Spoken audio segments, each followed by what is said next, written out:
विश्वकर्मा समाज एक तकनीकी समाज है, कुशल समाज है, और ये वो समाज है जो अपने आदिकाल से आज तक उसी धारा में अनवरत चल रहा है। वैदिक काल में भी इनका जिक्र है, उसके बाद जितने युग आए, चाहे वो त्रेता हो चाहे द्वापर हो, सभी कालों में इनका जिक्र है। राजा की सेना में इनका बड़ा उच्च स्थान था। रथकार थे, शस्त्र निर्माता थे, भवन यान निर्माता थे, सब इसी समाज से हुए हैं। ये समाज बड़ा महत्वपूर्ण समाज था और राज्य सत्ता के बहुत नजदीक रहने वाला ये समाज था। दुनिया के जितने बड़े क्रांतिकारी हुए हैं, गुरु नानक जी, उनके साथ जो सहयोगी थे लालू भाई, वो विश्वकर्मा समाज से थे। गांधी जी के साथ जिन्होंने बड़ा आंदोलन किया, उनके साथ एक कैलन बैक नामक के एक विश्वकर्मा समाज के साथी थे।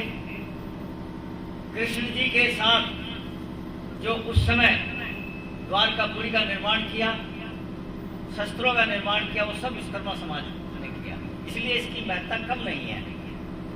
लेकिन यदि हम आज बात करें, हम सब जानते हैं कि आज जो है लोकतंत्र का युग है और लोकतंत्र के माध्यम से सरकार चुनी जाती है।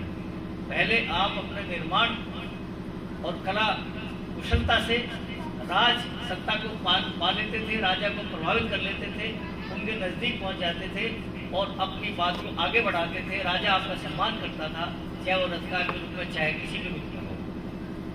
लेकिन आज चूंकि लोकतंत्र के माध्यम से राज सत्ता प्राप्त करने का युग आ गया है, भारत में लगभग 4141 जनप्रतिनिधि एमएलए एमपी चुने जाते हैं। 4100,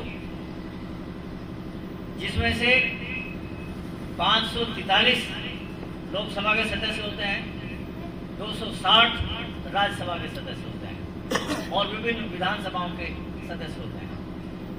हम कई वक्ताओं से सुन चुके हैं, कई विद्वान वक्ता अपनी बात कहकर के यहाँ से जा चुके हैं, थोड़ा उन्हें सुनना भी चाहिए था, मेरा भी मानना है।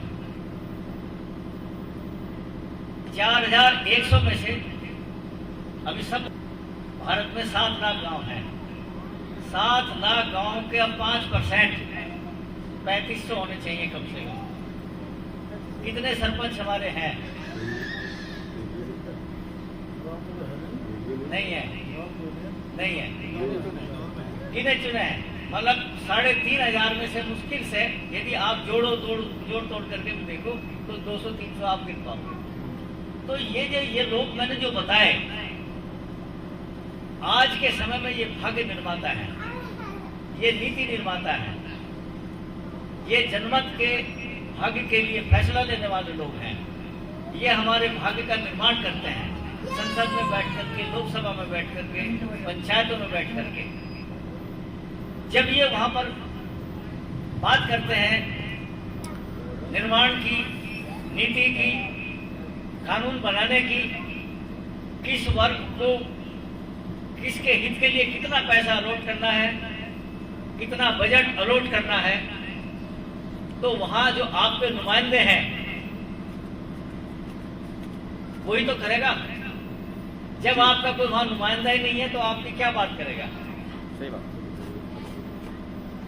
कौन बात उठाएगा आपकी? कौन आपकी बात वहां करेगा? कौन सुनेगा? कौन आपके बच्चों के लिए बजट आवंटित करेगा?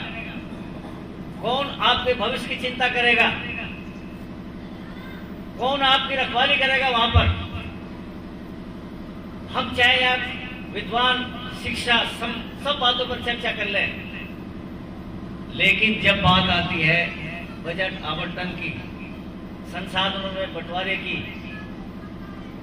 बात जब आती है कि नौकरियों में आरक्षण की, बात जब आती है कि आपको वहां से कितना मिलना चाहिए उसकी, तो जब आपके वहां पर नुमाइंदे ही नहीं है, जब आपके प्रतिनिधि वहां बैठे हुए नहीं है, तो आप किसके सहारे वहां पर आप अपनी नैया वो पार लगाना चाहते हो? अपने आईने में देखो, हमने अपने लिए भविष्य के लिए क्या योजना बनाई है, हम अपने बच्चों को क्या देने जा रहे हैं, हम आने वाली पीढ़ी को क्या देने जा रहे हैं। हम इस लापरवाही का जो नतीजा सामने आएगा वो कितना भयावह हो सकता है, उसकी कोई कल्पना तक नहीं आ कर रहा है। हम एक दूसरे के साथ बैठ करके गान बजाते रहे, एक दूसरे की टांग खींचते रहे, एक दूसरे की आलोचना करते रहे, लेकिन जब भविष्य के निर्माता के रूप में आपका एक भी आदमी वहां नहीं बैठा हुआ है, तो आपकी सारी कवायद बेकार है। क्यों? क्योंकि जब वहां कोई रखवाला बैठता है वो 9 पास करके भी नौकरी पा जाता है और आपका BA पास करके भी यहाँ गलियों में घूमता रहता है।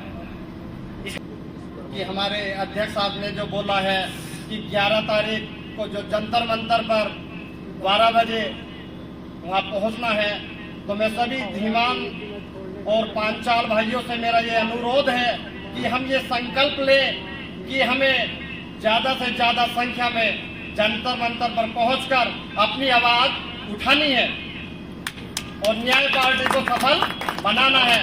ये हमारा एक अपना संकल्प है कि न्याय पार्टी ही हमारा एक लक्ष्य है। इसके अलावा हमारी नज़र किसी और पार्टी पर जानी भी नहीं चाहिए कि हमारा जो मेन उद्देश्य और मेन लक्ष्य है केवल एक न्याय पार्टी नहीं है। भावों से बहती जिसमें रधार नहीं, वह हृदय नहीं, वह पत्थर है जिसमें समाज का प्यार नहीं। भाइयों, सब एक हो जाओ, संगठित हो जाओ। और शिक्षा के बारे में बताना चाहता हूँ। शिक्षा वो दूध है, शिक्षा वो दूध है जिसको पीकर इंसान दहाड़ता है, शेर बनता है। दूध पीजिए, दूध पीजिए, दूध का रूप दूसरा नहीं ग्रहण करिए, उसको छोड़िए, वो अच्छा नहीं है समाज में। ये हमारे समाज का एक अभिशाप है कि हम उसकी तरफ जा रहे हैं। और बहुत कुछ कहते हैं, सब लोगों ने सब कुछ बता दिया है, मैं ज़्यादा कुछ नहीं कहना चाहूँगा। संकल्प लीजिए, न्याय पार्टी का साथ दीजिए। न्याय पार्टी, न्याय पार्टी, न्याय पार्टी।